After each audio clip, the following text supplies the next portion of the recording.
Ito pinakahuli, ang 7, ganun din sa pangalan niya, Seventh-day Adventist. Sinabi nyo na ang mahal na Panginoong Jesucristo at ang Archangel Michael parang iisa. False teaching yun, ba? Hinamali nyo. Katulad ng iba, na propeta lang daw tao. Hindi nyo sinasabi ang tunay na katauhan ng mahal na Panginoong Jesucristo. Tunay na kalagayan niya. Siya ay Diyos.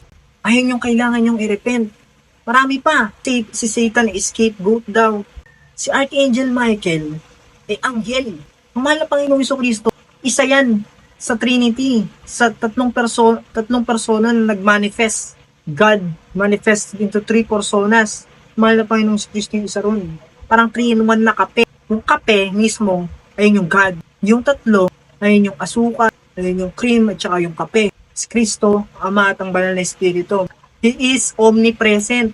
Kaya niyang, habang nandito siya, I am the Father, and I am that Jesus Christ na nagkatawang tao.